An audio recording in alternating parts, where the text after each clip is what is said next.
La Veleidosa es una parte de la historia de este puerto. Hace muchos años que esa mina está cerrada, abandonada. Nadie trabaja ahí. Un 4 de octubre de 1973, durante la dictadura, 9 personas que estaban detenidas en la cárcel de Tocopilla fueron trasladadas en un camión a ese lugar, aquí, a la Veleidosa.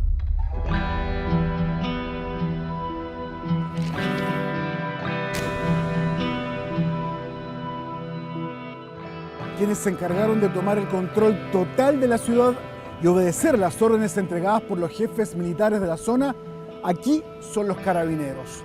Y es muy curioso lo que sucede acá porque Tocopilla es en ese momento un lugar pequeño donde la mayoría se conoce. Pero nada de eso importó en las prácticas de represión que realizan los uniformados, lo que causa un shock de terror entre los tocopillanos. Ellos eran personas jóvenes, trabajadores, profesionales, entre ellos un doctor que era colorín.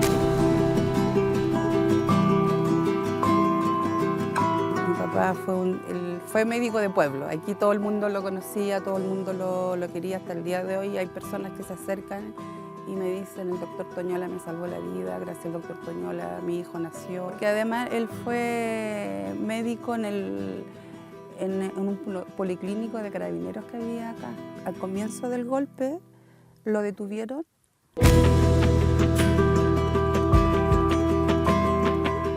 Los carabineros dieron la noticia a la comunidad que se habían fugado y que los buscaban por todas partes. En la madrugada del 5 de octubre sacaron a mi papá, Carlos Garay, y a Luis Segovia y los trajeron acá a la mina y los mataron y los tiraron.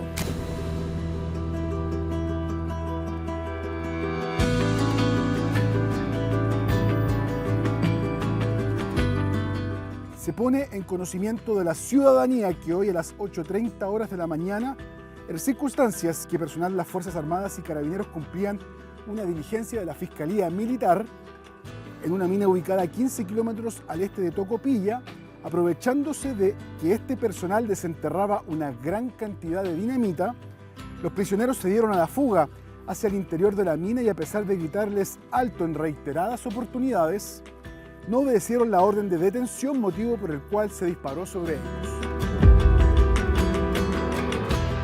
Se establecía el argumento de la ley de fuga, un recurso utilizado en varias oportunidades a lo largo de la dictadura militar, como estableció la justicia para justificar los asesinatos.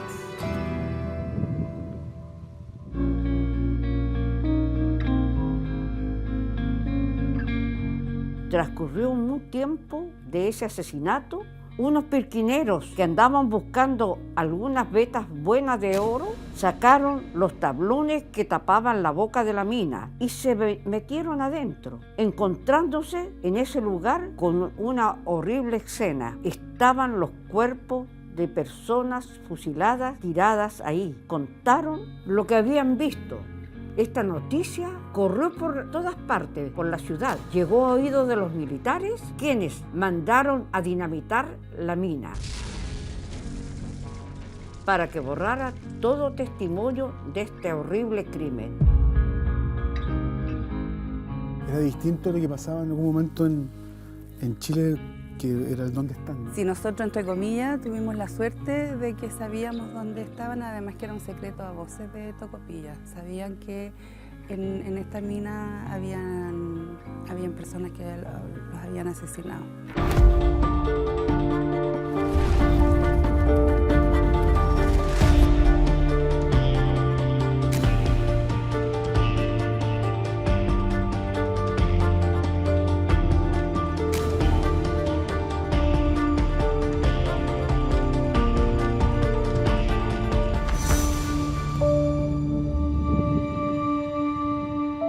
lugar, de tierra, sol y cobre, cuenta la historia que en una mina abandonada, bendecida antiguamente en sus entrañas con muy buena ley, terminó convirtiéndose en un improvisado cementerio de compatriotas que fueron asesinados por la dictadura. Pensaron que en la profunda y extensa oscuridad del dique minero estaría bien guardado este macabro secreto, pero se equivocaron.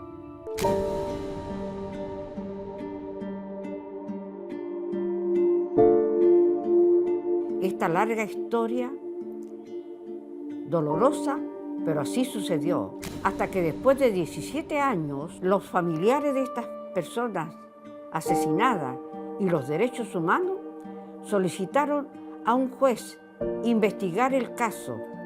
Los hechos habían ocurrido prácticamente como era Vox Populi, pero que nadie había hecho nada por investigarlo.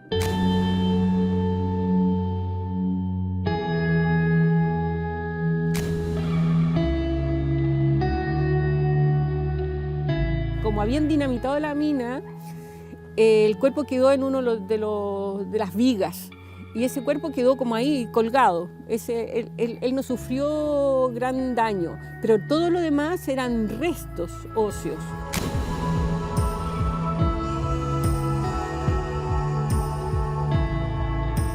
Nosotros cuando llegamos hasta el final de la mina había 1 tonelada de escombros, de rocas, de polvo que había que sacar de ahí para poder encontrar los otros restos. Pero para nosotros en esa época, del año 1990, con condiciones difíciles, no podíamos acceder, así que eso quedó ahí. Solamente logramos la identificación de 4 casos.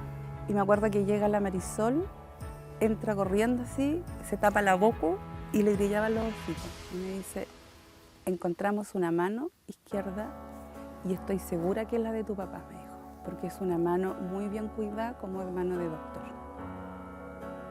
Y el 9 de octubre cerraron la mina porque no había recursos.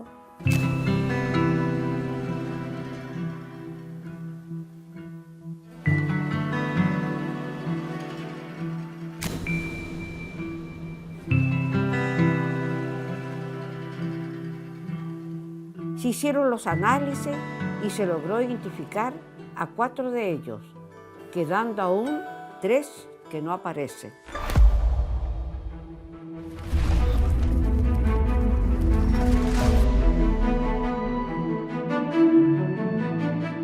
Estamos en pleno desierto, rumbo a la mina La Veleidosa. Hoy es un día especial porque familiares de distintos puntos del país viajaron para estar presentes cuando Rescate Atacama baje nuevamente al pique minero.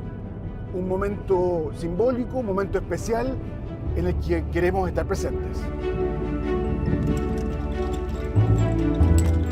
Vamos a comenzar con las maniobras para tomar medidas y diseñar los escalerajes para que posteriormente puedan ingresar los peritos y los especialistas en lo que es la búsqueda de los detenidos desaparecidos que, de acuerdo a información que hay, habrían en esta mina. ¡Iniciando! ¿Qué te dice el corazón hoy día cuando estás acá de nuevo vuelta en la mina? Me dice de que vamos en buen camino, de que cada vez estamos más cerca de encontrar a los que faltan. Intentar afectar las rodillas. Es como la bajada rápida, ¿no? Es la bajada rápida. Va. Atento, Bruna, comenzamos descenso. Vamos. Vamos bajando con la cámara. Queremos tomar registro de todo.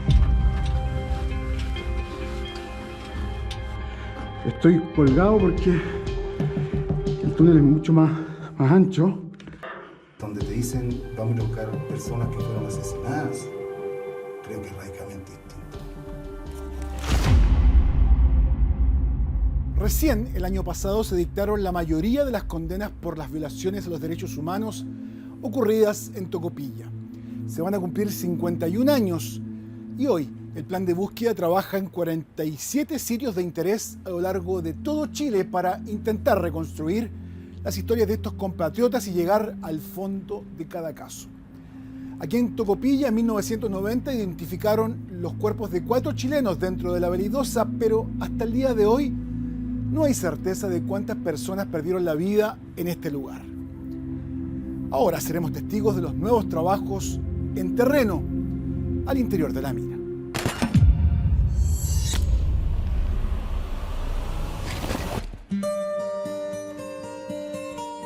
Surgió la idea de hacer esta historia de las muertes de nuestros compañeros asesinados en la mina La Veleidosa, hacer un cuento.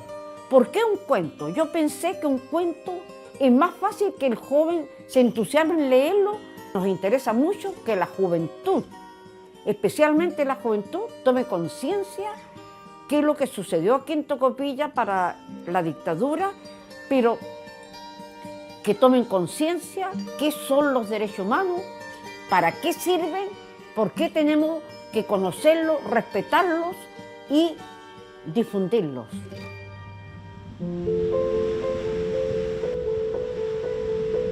Hilda Alfaro Castro es profesora de militancia comunista. Actualmente es la presidenta de la Comisión de Derechos Humanos de Tocopilla. El golpe de Estado de 1973 la sorprende en el colegio número 2 de niñas. En ese momento tiene 3 hijos y es la feliz esposa de Marco de la Vega, alcalde de la comuna. Y ese día, 11 de septiembre, es un día que jamás se nos va a olvidar, nunca. Es un día de duelo para nosotros. Era mi día como profesora. Hacen actividades con los alumnos, con los apoderados. Y yo estaba ese día muy entusiasmada. Entonces la directora subió al proscenio arriba y se dirigió a toda la gente, ¿no? Dirigió más o menos así, dijo: señores apoderados, se suspende todo acto, porque en este momento se ha perdido la democracia en Chile. Aquí va a haber persecución, muerte, hay golpe de Estado.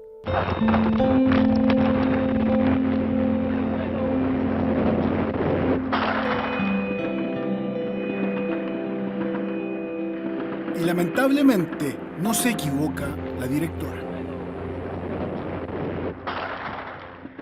Tocopilla se ubica en la actual región de Antofagasta. Tras la llegada de la Guerra del Pacífico, la ciudad pasó a formar parte de Chile el año 1879. Su pasado está conectado con la historia salitrera del norte del país. Al inicio de la década del 70 era conocida como el Puerto Rojo, esto por su alto nivel de sindicalización y organización política en torno a las reivindicaciones de los trabajadores. Quizás el principal motivo que tras el golpe militar la violencia aquí haya sido tan extrema. Entre septiembre y octubre de ese año, el alcalde, el gobernador, el regidor y el médico del pueblo fueron detenidos, torturados y asesinados.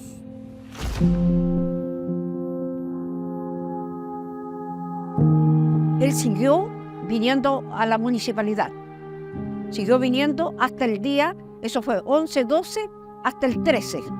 Incluso tuvo una reunión con las autoridades y le dijeron: nosotros no tenemos nada contra usted, alcalde, pero tiene que dejar el puesto porque esto lo toma la Junta, ¿no? Representante de la Junta Militar. Así que entregó el puesto y se fue a la casa.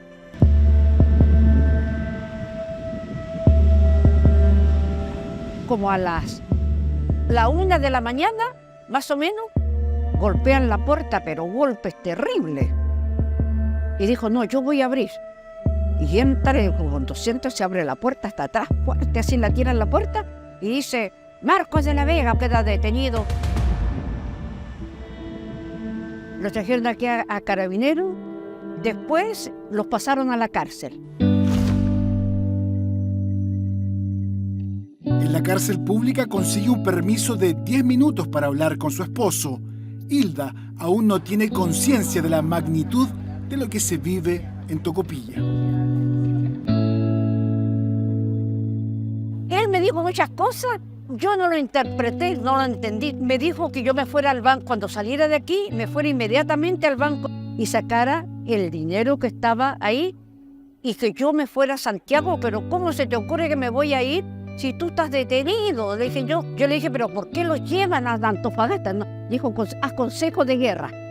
Vamos a consejo de guerra, dijo. Hilda viaja hasta Antofagasta, recorre los cuarteles sin poder verlo, cargando ropa y alimentos para el exalcalde. Lo que no sabe es que su marido a esa altura ya es uno de los 40 ejecutados por la caravana de la muerte. Y entra el capellán y me dice, ¿quién es la esposa de Marco Laveda? Yo le digo. Entonces me tomó de aquí de los brazos, ¿sí? Y me dijo, su esposo ha fallecido. Ahí me desconsolé total y le dije yo a él, pero ustedes que son de la iglesia están ayudando a matar, ¿por qué no denuncian? ¿Por qué no paran esto? Mataron a mi marido, yo me puse a llorar porque cómo iba a llegar, con qué noticia, con qué iba a llegar a la casa. Estaban los niños esperándome, estaba mi suegra, y yo iba a llegar, que los mataron, no podía entender eso. Nos llevó a la casa el padre y me bajé, yo pasé directo, no fui capaz, porque la niña salió, mi hija salió, me dice, mami, me dice, ¿cómo estaba mi papito? Dice, ¿cómo estaba? ¿Cómo lo y yo, ¿qué le iba a decir a una niña? ¿Qué le iba a decir a esos niños? ¿Qué le iba a decir a mi suegra? Pasé volando y me encerré en el baño. Venía detrás mío mi cuñada. Ella le dijo, solamente en el baño yo sentía el grito y sentía que quebrazón de cosas. Porque mi suegra vestía la promesa del Carmen. Se vestía con un traje café de la Virgen del Carmen. Pescó la Virgen del Carmen, la botó al suelo, la hizo pedazo. Y gritaba mi escutón. Llegaron unos vecinos. Fue algo horroroso. Pero la tragedia no acaba ahí para ella. Su hermano viaja hasta Tocopilla, donde también es detenido. Mi hermano Hugo fue torturado ahí en Carabineros. Fue torturado, maltratado, pisoteado su dignidad humana. No respetaron su discapacidad. Un hombre que no vidente. Se los necos se burlaron y le pegaron más encima. ¿No? Lo ahorcaron, lo mataron y los compañeros que estaban presos junto con él sintieron los gritos de la tortura.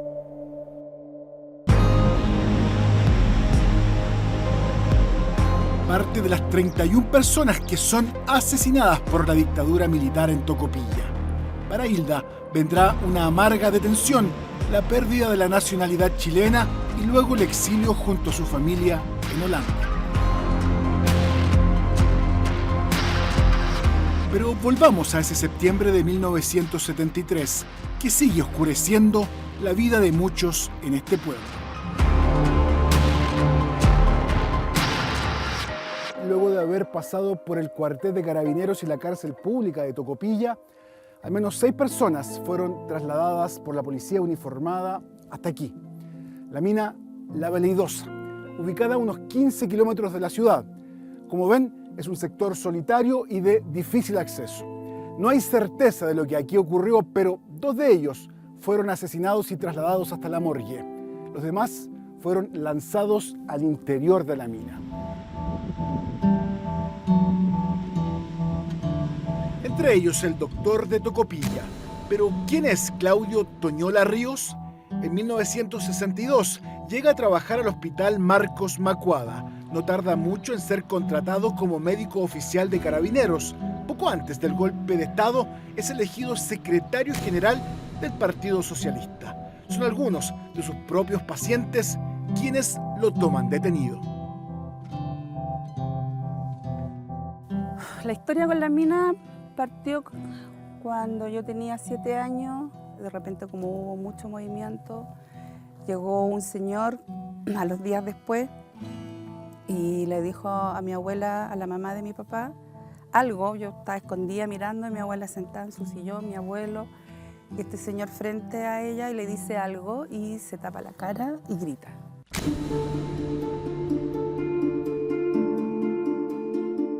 La historia que nos contaron era que mi papá, como era doctor acá en Tocopilla, en una mina, habían unos mineros en huelga en una mina y él subía a la mina para revisar que estuvieran bien de la huelga en términos de condiciones físicas, cumpliendo su labor como médico, y que en una de esas subidas vinieron carabineros, hubo un enfrentamiento y en ese enfrentamiento a mi papá le dispararon una bala loca y lo mataron.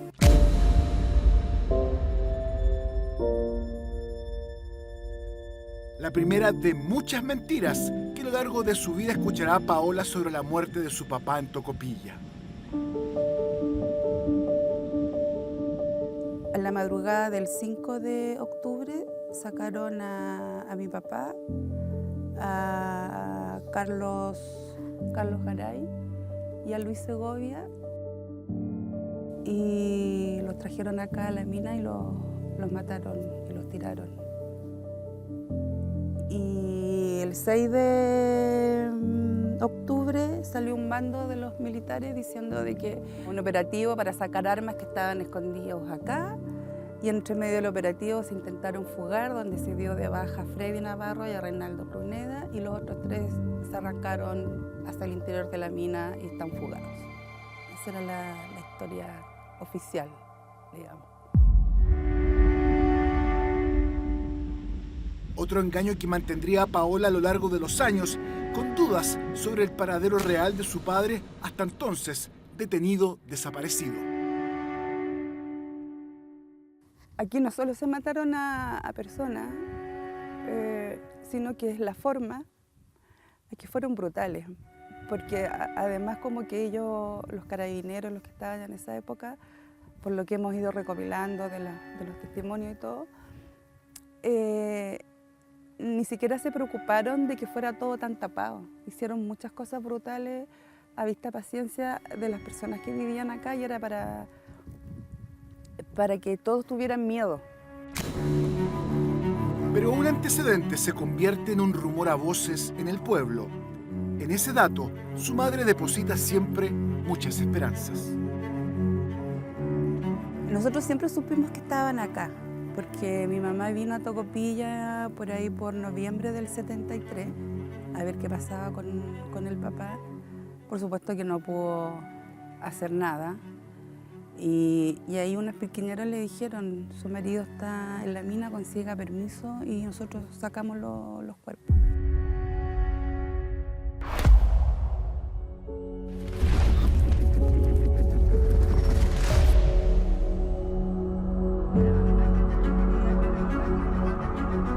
Paola estudia diseño gráfico y tras la victoria del plebiscito de 1988, el país cambia y ella también.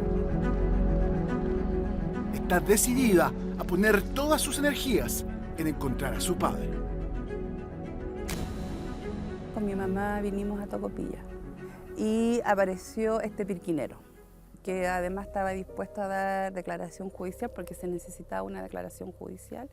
Y por otro lado estaba Jorge Cortés Monroy de juez en esa época en Tocopilla, y dijo, presénteme un testimonio, alguien que quiera declarar, y se presenta la querella por inhumación ilegal. Y ahí inmediatamente comenzó la búsqueda súper a pulso. Lo que ocurría era que todas las investigaciones por detenidos desaparecidos que eventualmente se habían iniciado ante los tribunales ordinarios de justicia, siempre fueron disputadas la competencia para conocer de esas causas por parte de las fiscalías militares. Y sistemáticamente desde el mismo año 74 se le entregó la competencia para conocer de esos antecedentes a los jueces militares y no a los tribunales ordinarios de justicia, que fue la primera que se trabajó contienda de competencia en democracia, y entonces la Corte Suprema se pronuncia y después se pronuncia también en favor de los tribunales ordinarios de justicia en el caso de Pisagua, porque fueron más o menos prácticamente simultáneos.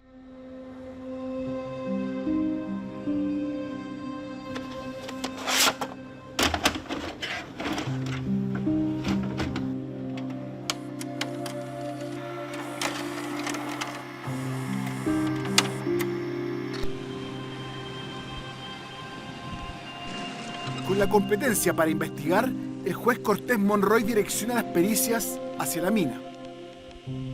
Lo primero fue que logramos efectivamente recuperar evidencias de que lo que se relataba respecto a los hechos que habían ocurrido en la mina eran efectivos. Es decir, habían habido personas que habían sido, en definitiva, asesinadas en el sector y posteriormente la mina había sido dinamitada, de lo que encontramos también evidencia. Incluso encontramos algunos cartuchos de armas de fuego que en su oportunidad también se trabajaron para investigar. Dinamitada en al menos 2 ocasiones, no es fácil la misión de entrar a la veleidosa. Los ductos también de ventilación no estaban en las mejores condiciones, no se podía trabajar abajo mucho más de 2 horas. Es decir, imagínate que iniciábamos en la mañana, entre que bajaban, estaban un par de horas abajo y después tenían que salir. O sea, 2 horas. Los que más tuvieron fueron los antropólogos, estuvieron, no sé, 3, 4 horas a veces en un día. La gente de antropología, que fue el grupo de antropología forense, nos suministró 2 expertos antropólogos forenses en esa época, que fueron los que hicieron la mayor labor en el fondo de la mina.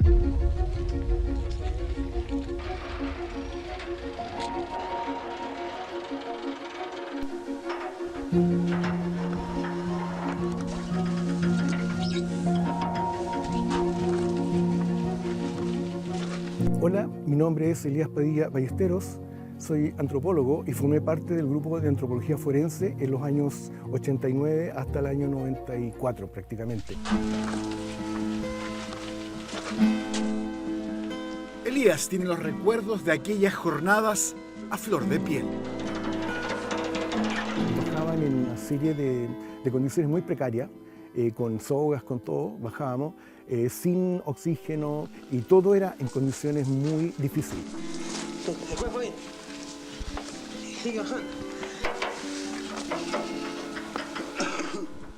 De hecho, muchos de nosotros pensábamos que en cualquier minuto podía haber una luz y nos podíamos sepultar ahí. Entonces íbamos inspeccionando el pique minero, digamos, a medida que íbamos bajando.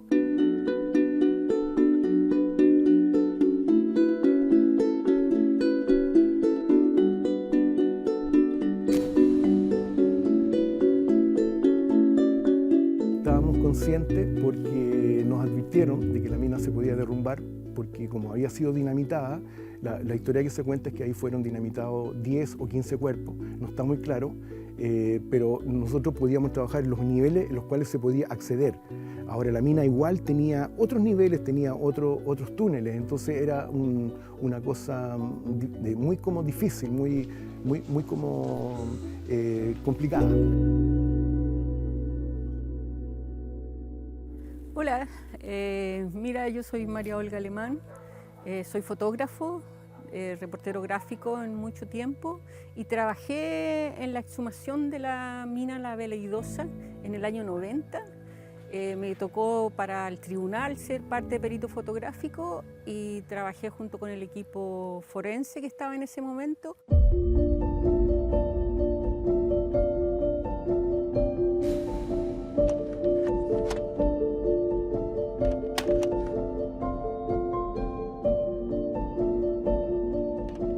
En general había un dentista, había un arqueólogo y habían 3 antropólogos más una fotógrafo y una persona que filmaba. Con un winch te bajaban, te empezaban a bajar. Todo bien hasta que se empezaba a poner todo oscuro. Ahí ya no sabías qué pasaba. Las primeras veces creo que siempre da una sensación así como acá de que algo va a pasar. Y después, al llegar como al 40 metros, pues ya hay oscuridad completa, solamente tienes el casco con la luz, te tiras a una galería y ahí empezamos a bajar y eran situaciones, primero la oscuridad, segundo que era muy angosto.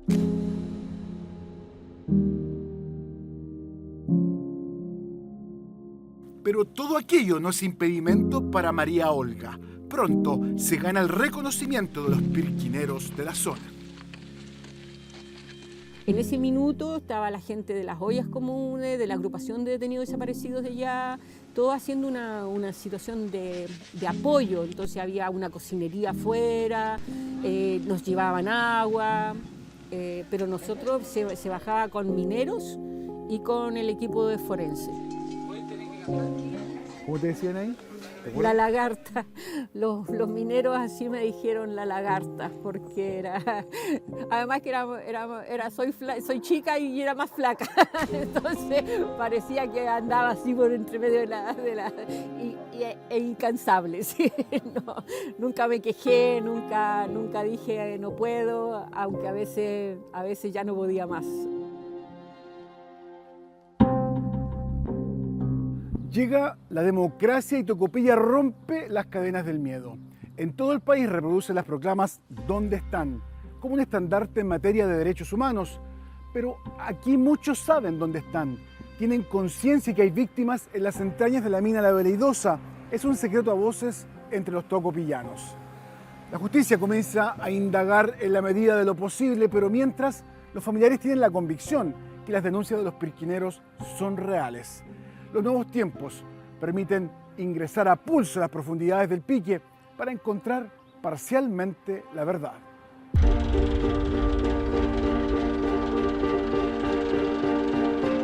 Finalmente, tanto esfuerzo y sacrificio tienen resultados.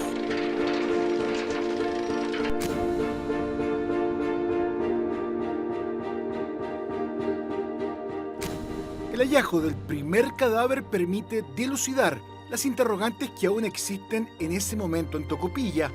No se trata de restos arqueológicos al interior de la mina, son detenidos desaparecidos.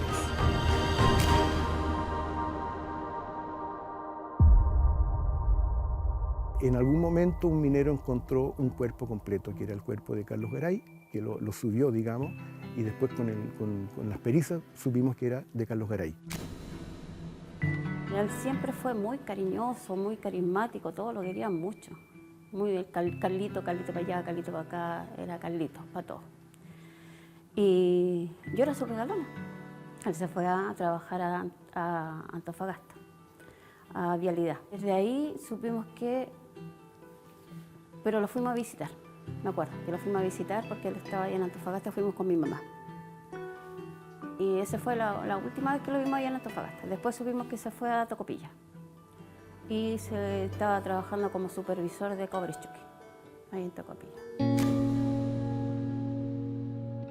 Adriana Garay es la menor de 5 hermanos.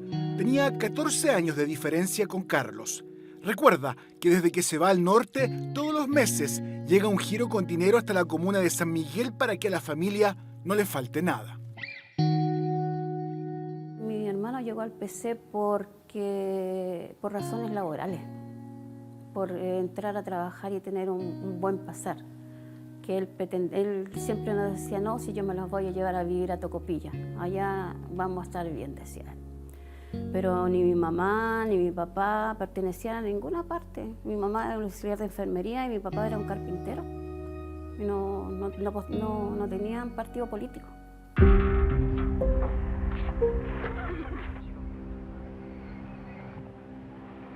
En la época que fue el golpe, mi mamá también estuvo detenida en el estadio. Estuvo del 17 de septiembre hasta el 31 de octubre, estuvo detenida ella. No tuvimos ninguna noticia de él, nada.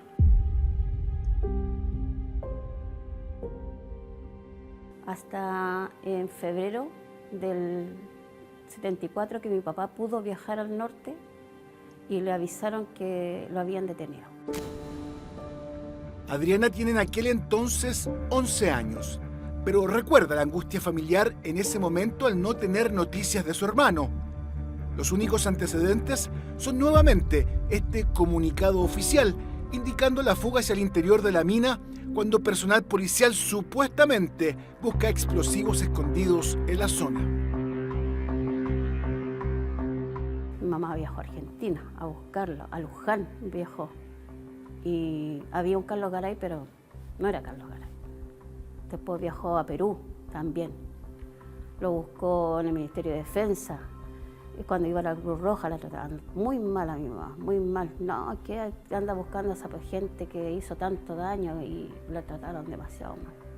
Empezó a ir a la vicaría, hasta que recibió una carta que le mandó la verdad de lo que había pasado con mi hermano. ¿Qué le decía?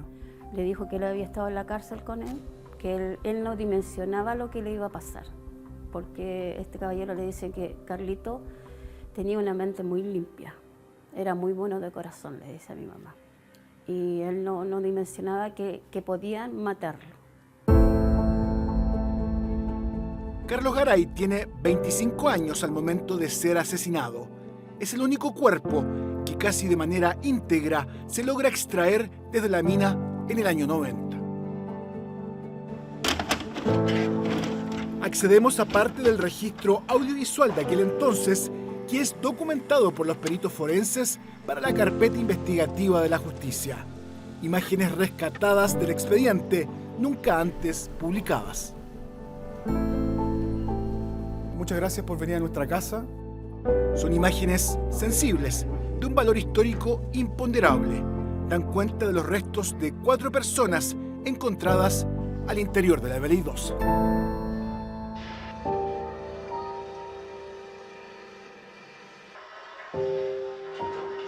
Las compartimos primero con la agrupación de familiares de víctimas de Tocopilla, donde Adriana es parte. Ellas nunca las han visto y tampoco quienes nos visitan. Los miembros de regiones están en línea, conectadas telemáticamente.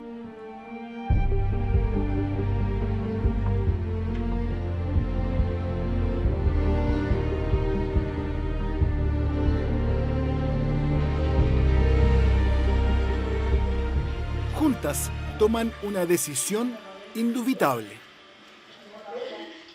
¿Estás de acuerdo en que demos las imágenes de tu hermano?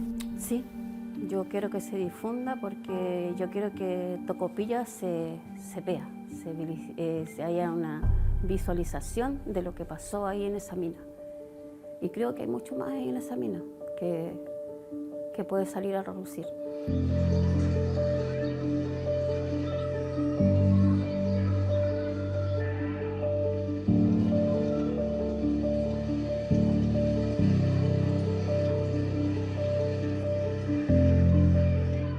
Nosotros habíamos visto fotos, pero un video así no. Siento que no se merecía esa muerte. No tenía por qué haberle pasado una muerte así. Ver a mis papás ahí también es impactante porque tú no ves en el tiempo el dolor que ellos sufrieron. Queremos unirnos hoy día, en ese momento de dolor, para expresar un sentimiento de esperanza. Yo lo estoy viendo en este momento. O sea, yo vi sufriendo a mi mamá, llorar y todo, pero ella se contenía mucho también. Ella era la fuerte de la familia. Ver las imágenes y sorprenderte porque tú nunca piensas que puede haber una crueldad tan grande. Todo esto, aunque se oculte por años, siempre va a salir la verdad adelante.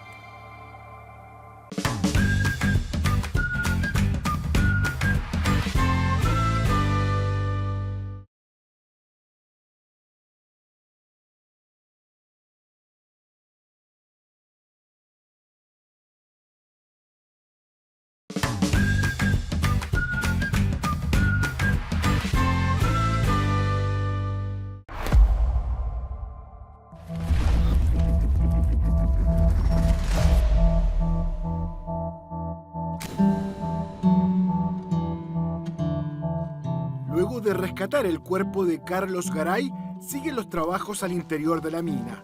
Con el paso de los días, aparecen nuevos hallazgos.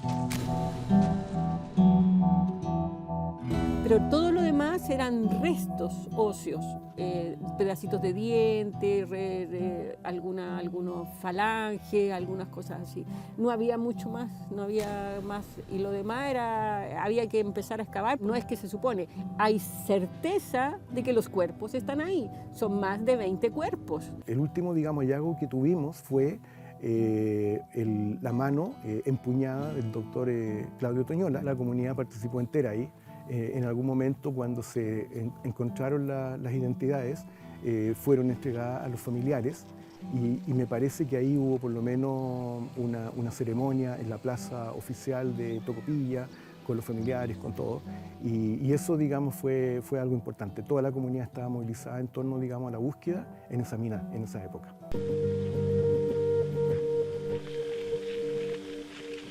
Finalmente logran exhumar los restos de 4 personas detenidas desaparecidas desde la mina La Veleidosa.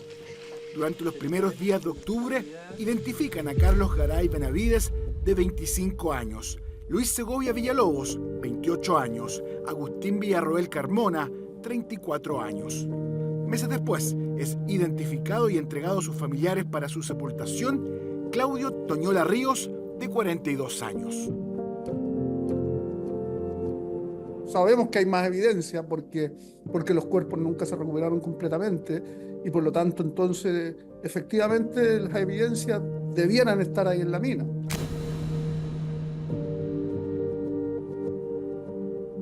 Está pendiente. Sí, claro, está pendiente. Y ojalá que tengan éxito y que efectivamente puedan llegar mucho más allá de lo que pudimos llegar nosotros. Actualmente, la única certeza es que quedan chilenos por identificar en las entrañas de la mina La Veleidosa.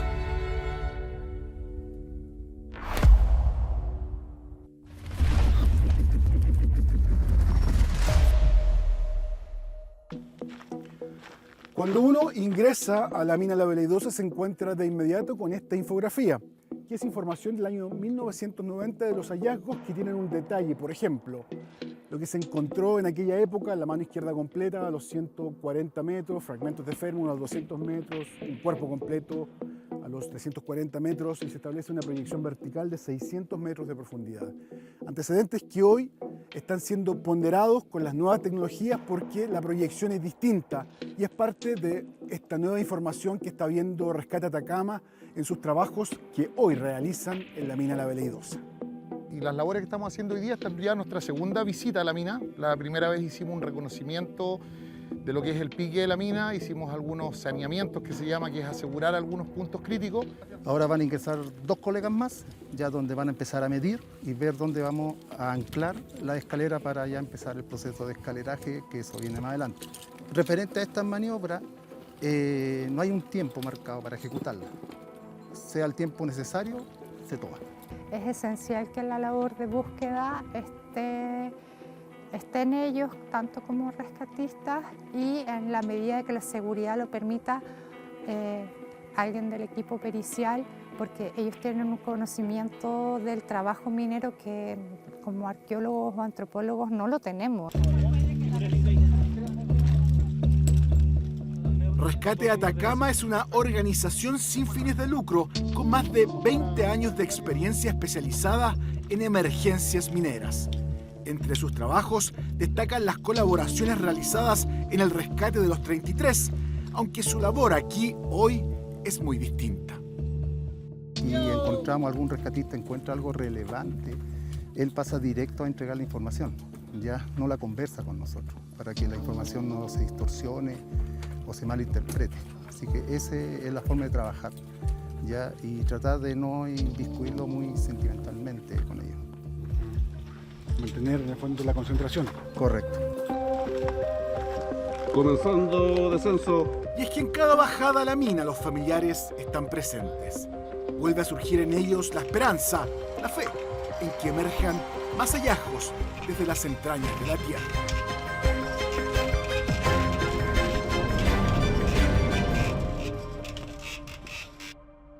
Hola, les voy a contar mi historia. Yo soy Alejandra Gómez, hija de Luis Alberto Gómez Cerda. Él es detenido desaparecido aún. Desapareció en Tocopilla. Yo no alcanzaba a tener 3 años, así que no tengo ningún recuerdo de él. Y hasta hoy figura como detenido desaparecido.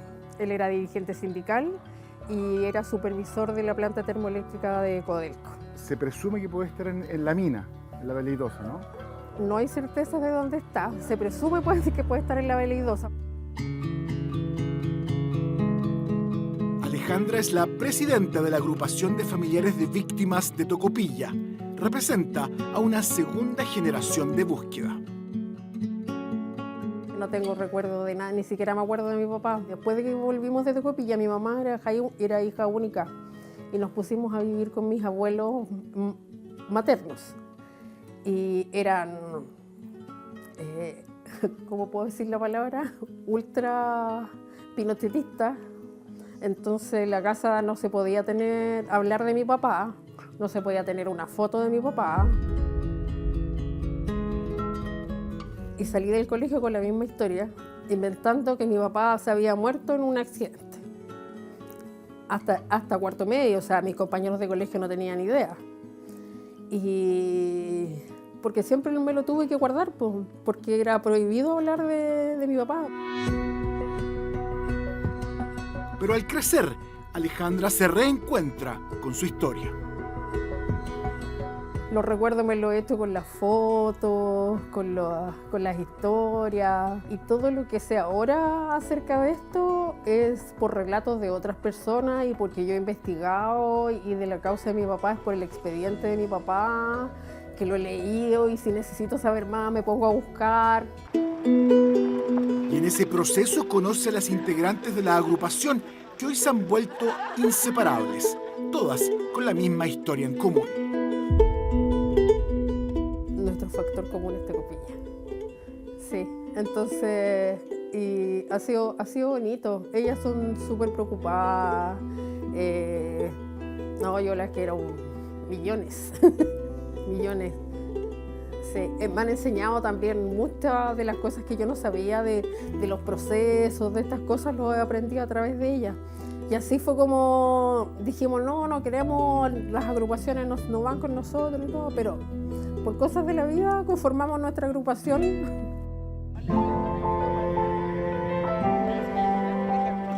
Se apoyan, se cuidan y viven juntas cada momento de este proceso.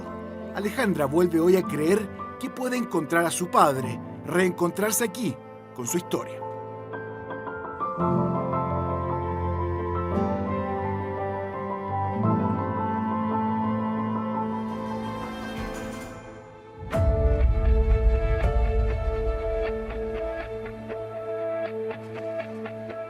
Las labores de rescate a Atacama se extienden hasta la madrugada, la primera jornada de trabajo. Tenemos un compromiso que vamos a hacer todo lo posible o todo lo que esté a nuestro alcance para lograr el objetivo, que es llegar a los planes de la mina. Y de ahí se verá el resultado que todo esto va a tener. Pero nuestro compromiso es llegar hasta el final y darle la seguridad y la confianza a los familiares que las cosas van a ser así. Por eso cada maniobra que se realiza, cada ingreso, le entregamos información inmediatamente. La idea es poder mostrar cómo está la mina allá abajo, hacerlo en terreno, y como periodistas nos han ofrecido la oportunidad y por supuesto que decidimos tomarla. Solo permiten que ingrese una persona del equipo. Debo bajar cargando una handy para realizar la entrevista en las profundidades de la veleidosa.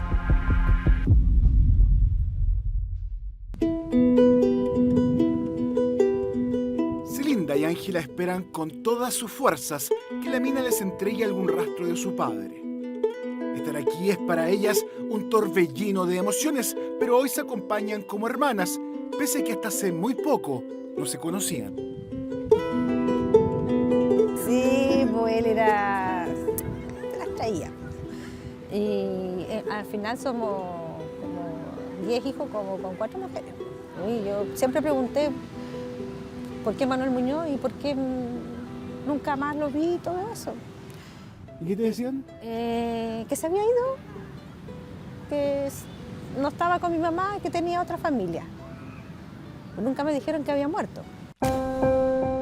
Y así pasa el tiempo, hasta que Celinda se entera que su papá es asesinado.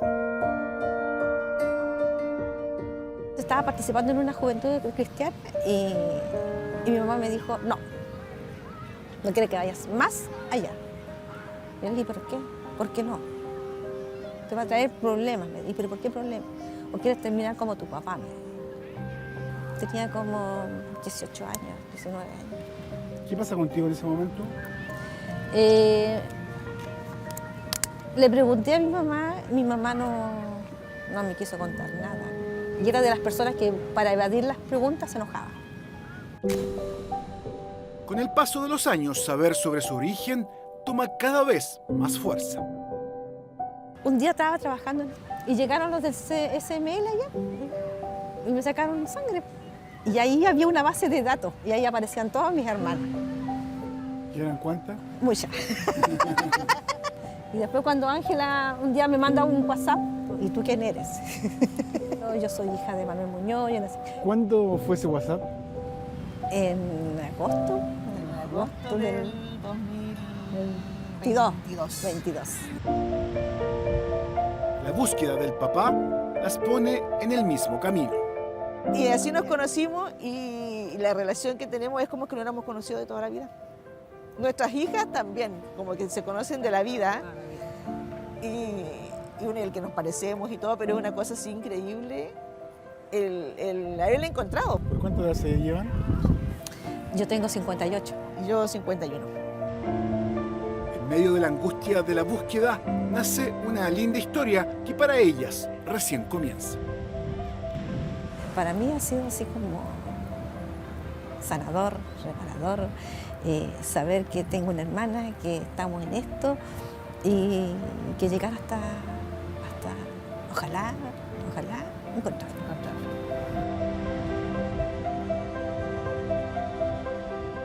El testigo que bajó a la vereidosa no habla de 6 cuerpos, habla de 15. Claro, de 12 a 15 personas, entonces tienen que haber más abajo.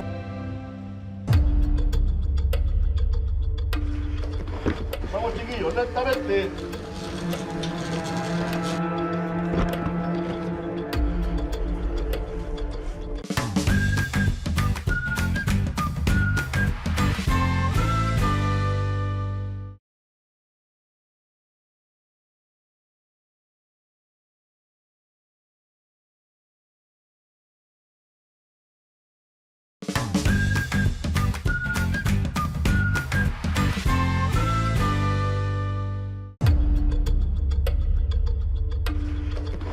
Vamos chiquillos, lentamente.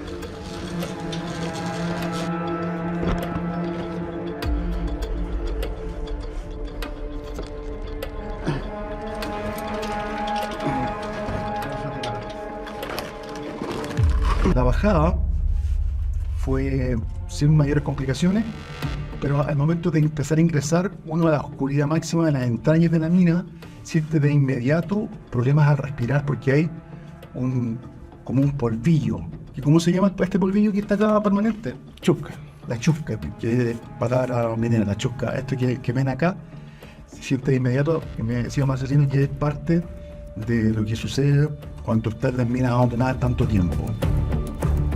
Primero entró el de seguridad, que fue el que inspeccionó la mina, que tuvieron las condiciones, ya que recientemente tuvimos un sismo de 7.2.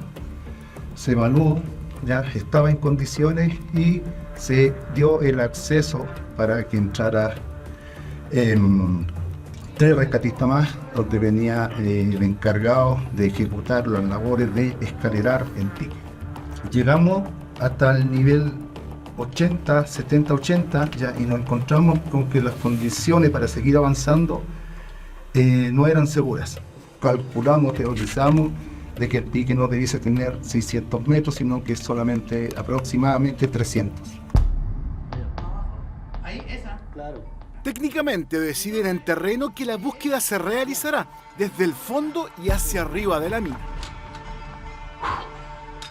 Trabajamos en la parte superior, el dejar caer material nos podía afectar las partes bajo ese material.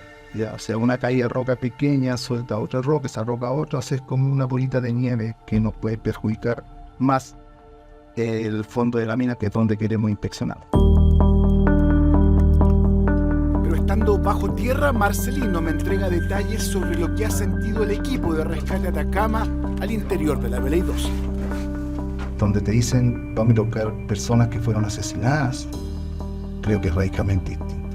La percepción de los ingresos a la mina frente a esto, que es algo nuevo para nosotros, siempre hemos participado en rescates y de accidentes en Pirquén, pero esto no tiene otro aire.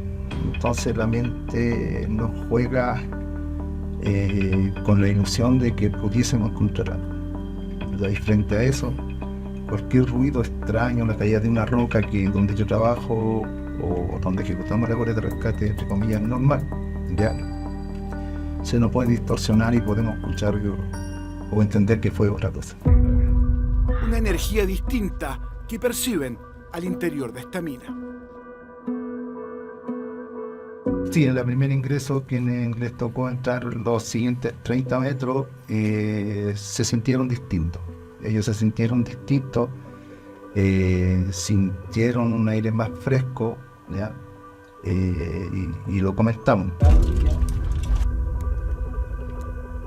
Abajo dice, ahí están puestas todas las expectativas y ellos saben que estableciendo las medidas de seguridad correctas van a llegar finalmente hasta la mayor profundidad de la mina. El año 90 hubo noticias, el año 2000 se intentó nuevamente ingresar a esta mina y bueno, ahora, hoy día, en 2024, somos testigos privilegiados de las labores que se están realizando al interior de la Vela Idosa.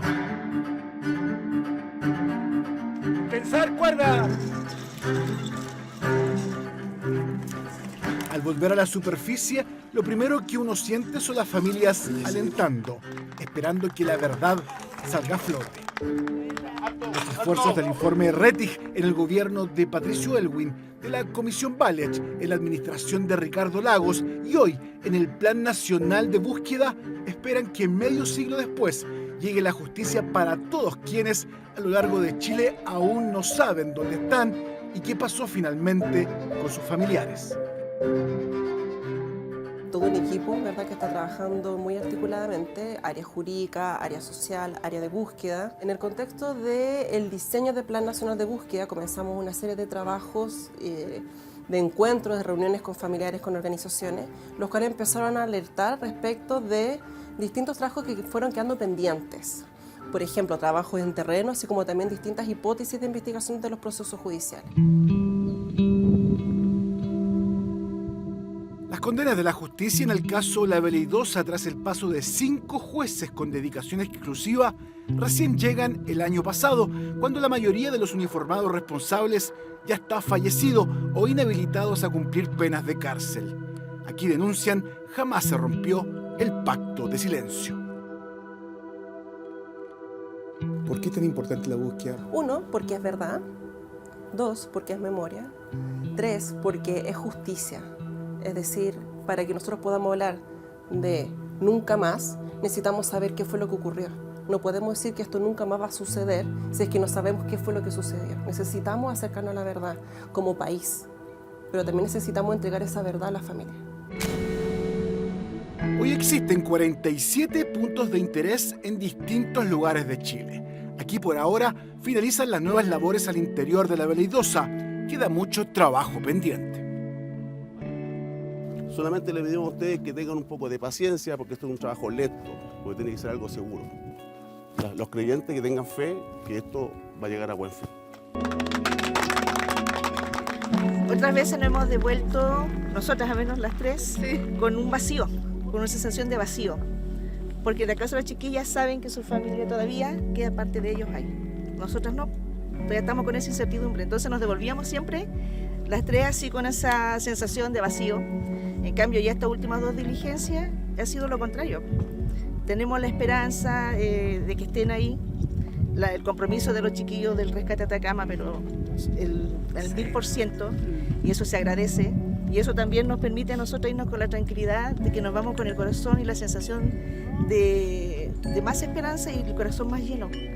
Y felices porque más aún con ustedes acá, que lo que pasó en Tocopilla, lo que pasó en La Vela Idosa, se va a visibilizar a nivel nacional.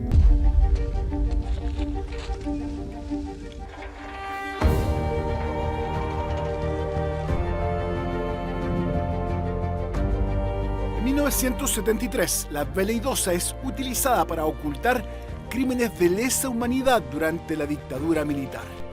Pero ni la dinamita utilizada para intentar borrar las atrocidades aquí ejecutadas, ni el inexorable paso del tiempo podrán nunca eliminar la verdad que aún esconde esta mina y que hoy, como vimos, poco a poco y con la presencia de nuevas generaciones, vuelve lentamente a desenterrarse.